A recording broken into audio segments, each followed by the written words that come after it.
Last week I covered History Channel's World War II video game. It was bad. Very bad. But History Channel has a few Civil War games by the same developer. Are these as bad as that World War II game? Well, let's see.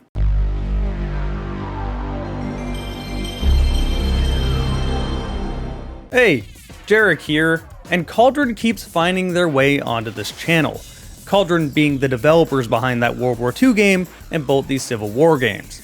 They also made Soldier of Fortune Payback. They really don't have a good history. But the games they made I'm covering today are almost worse, because they're not bad in a really funny way, they're not even necessarily horrible, they're just boring. Incredibly boring. As a result, I actually don't have too much to say about both of them, so let's cover two games today. The first one is History Channel Civil War: A Nation Divided. The next one is History Channel Civil War: Secret Missions. These games actually came out 2 years apart. They weren't released at the same time. But before I do that, I want to talk about something else. Don't click away. This is not a sponsor. This is something that I'm doing. I don't have a good segue into this. If you watched me for a long time, I used to run an airsoft channel that kind of got killed by the YouTube adpocalypse, and then monetizing anything gun related is just impossible now. However, I recently got into Nerf guns, and not the Nerf guns you're thinking of, not the brightly colored one made by Hasbro that are low quality like child toys.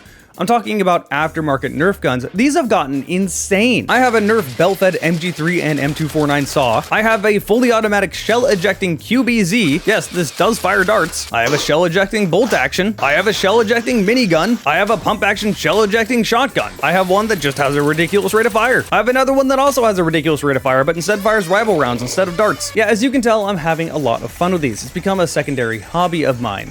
So I decided to rebrand my airsoft channel into a Nerf channel. This is just a hobby thing. I don't expect to get a bunch of views. If the channel takes off, I won't complain because that's a secondary source of income, but it's mostly just to show them off. I'm making reviews of all of these and so many more I didn't show in this video.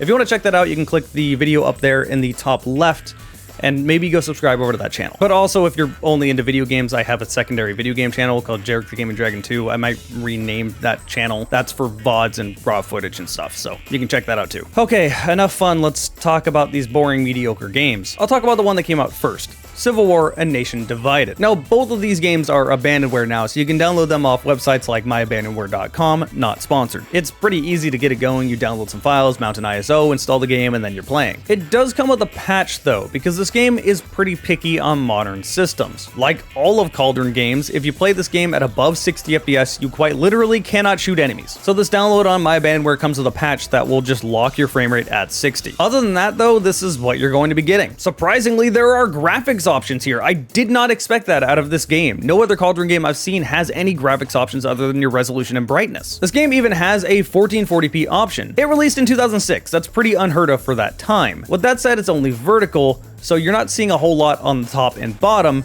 you're just seeing more on the sides. This also makes the FOV even worse than normal. This FOV is awful. It's zoomed in so far. Now, there are ways to adjust your FOV in the console, but it undoes itself every time you zoom, so you just can't change your FOV. Trust me, no one cares about this game. Trying to find any sort of options to change your FOV is basically impossible.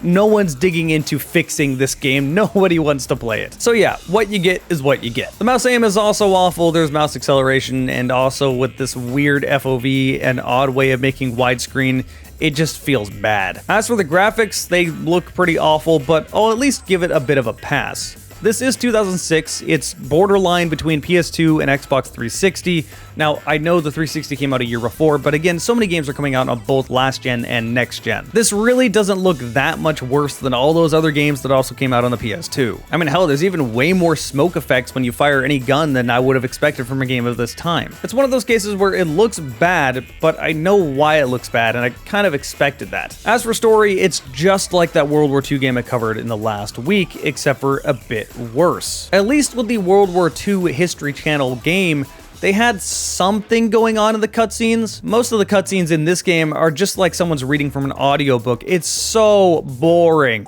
Brigade after brigade attacks Mary's Heights, the bluffs overlooking the looted city. 14 assaults are beaten back before Burnside realizes his folly. That night, the temperature drops below freezing. I mean, this is arguably the most important war in America's history, and you're telling me it like this. This is worse than school. Again, I honestly like this idea. I mean, real people existed in these situations. You could be put in their boots, quite literally, but they don't really do it in any meaningful way. To make things even worse, oh my gosh, this voice acting is bad. The Rebs have their reinforcements. We got no. Follow me or die where you stand. Don't forget me. You can still fight. Move. Oh, and now I'm just standing. Amazing. The guy that I got to see for a solid 10 seconds died, and I'm already emotional. Holy shit, this FOV is bad. If anyone remembers this game, it's because of that guy right there. So no, we didn't forget him. But yeah, aside from those really boring audiobook intros and outros, that's all the context you're getting. Every level isn't really connected. And yeah, that should be expected. These are about different battles across the Civil War. However, these levels start and stop really abruptly. You're just kind of thrusted into situations, and then you go to the next one. There is no way you could be immersed in this game. As for the gameplay, I'll give them a bit of credit with the guns. The reloading animations aren't half bad for 2006, and these guns are really rare. You generally won't see them in video games. With that said, most people are just using muskets, not these guns. Typically, I care very little about historically accuracy when it comes to games. For example, in Battlefield 1, if it was all just trench fighting with bolt actions in a game like Battlefield, that'd be boring as hell. I love seeing all the weird prototype stuff that would have never been on the battlefield. However, when your game is funded by the History Channel, I think historical accuracy should be pretty important. Oh, who am I kidding? This game is so boring. I can't get immersed in this. There's no way I'm gonna learn from this game. As for the gameplay, it's very, very linear and very, very boring. I know I've said that a lot, but that is the best way to describe this game. Enemies quite literally just spawn in front of you, you kill them, you keep going, enemies just keep spawning all around you. And these AI are astoundingly dumb. Vast majority of the time, they don't try to shoot you, they just try to run at you and melee you. And if you have friendly AI nearby, they'll do the same thing, which leads to very comical results. And they're all just gonna punch each other. I guess they all have to reload, so they're just gonna go punch each other. Let's see how this plays out. Man. We are like 5 minutes into the game. On top of that, the AI are just dumb in less excusable ways. Wow.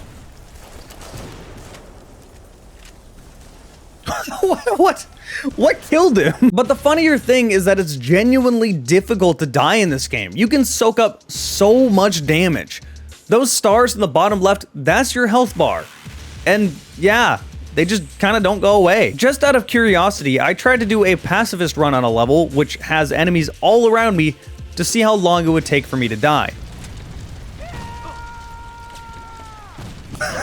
How have I survived this long?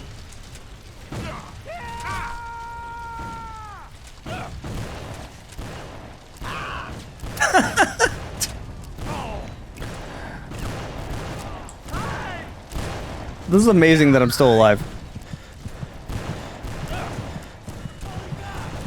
So that's how much it takes for you to die. Yeah, to say you're a little overpowered and the enemy AI is not competent would be putting it lightly. You see that compass in the bottom left with the star in it? That's your objective. All this ever really means is go to a place and defend, or go to a place and press E on it. That's quite literally the whole game.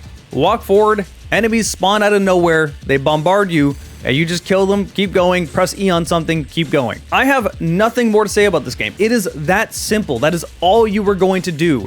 And you are going to get very bored very quick. I think I spent most of my time playing this game on stream talking about Call of Duty instead. The only other thing I could say about this game is that it has a problem with invisible walls, especially anytime water is involved. Yeah, I can't walk through here because that water is apparently too deep, and the enemies can't shoot me because there's a wall there, I guess. Let's just move on to the next game. Civil War Secret Missions. This game came out in 2008, so 2 years later, and hey, it looks quite a bit better. For 2008, this honestly doesn't look awful. I mean, it doesn't look good either, but it also doesn't look bad. Like, it's pretty much around the standard. I'm glad they also didn't follow the 2008 trend, which was make everything brown. Like, there's quite a bit of color in this game. And again, there are more graphics options than I expected. And now 1440 isn't done in a really weird way. Like, this looks pretty normal. FOV is still bad, but not as bad as the previous game. It does still have the cauldron issue where if it's above 60 FPS, you can't shoot enemies, but I've come to accept that at this point. The animations are smoother in this game, although definitely way too fast. However, now the problem of using unrealistic weapons gets even more absurd. I don't think I found one musket this entire game. Quite literally everyone, regardless as to what side they're on, is using some sort of lever action or faster firing weapon than just a musket. Once again, it's not very historically accurate in a game done by the History Channel. But again, it's even wilder in this game because you have stuff like this revolver, which I never thought I'd see in a Civil War game. And later on, you even get a double-barrel shotgun, which you would have virtually never seen on the battlefield, although it did exist at the time. And here's where anything positive I could have said about this game goes completely out the window. While in the first game I talked about you seemingly could not die, in this one, you can die very quick. Remember how I said everyone uses some sort of lever action or faster firing weapon than a musket? Yeah, well, the enemy AI can shoot those guns way faster than you can. They also do so with absolute precision, and you get flinch that would make Doom 3 cry. Oh my god, all those bodies. Oh, who is hitting me? Stop.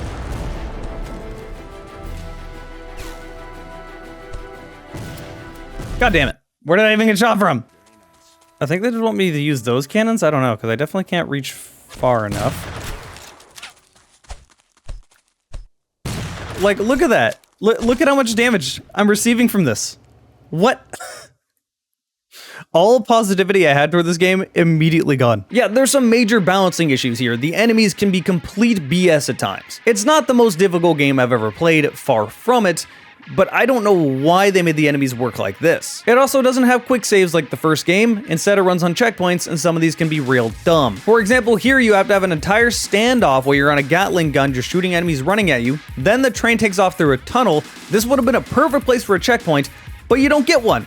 And instead you have another standoff where you can easily get overwhelmed and die, just have to do it all over again. Like, why is there no checkpoint there? That's the most obvious place. And these enemies working the way they do leads to some absurd situations that I can't explain, I can only show you.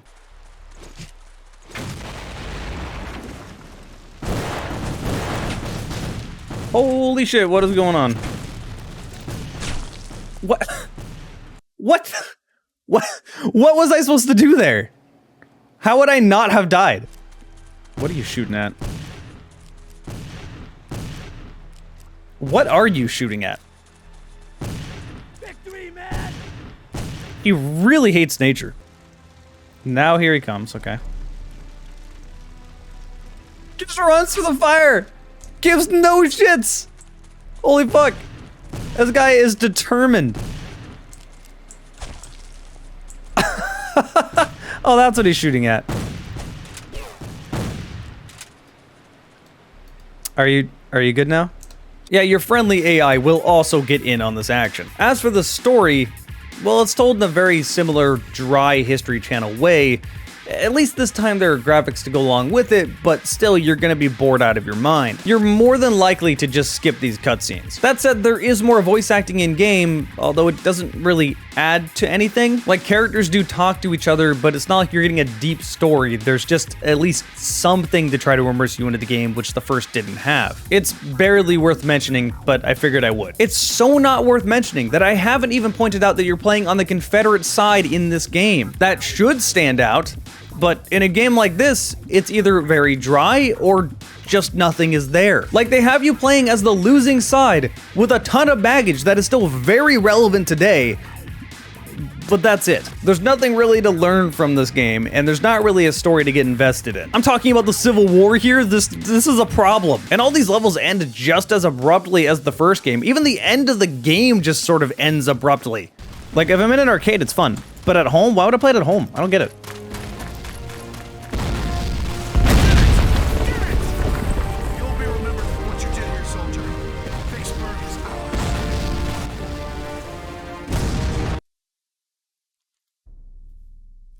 Bonus level has been allowed. Okay, that was the last level of the game.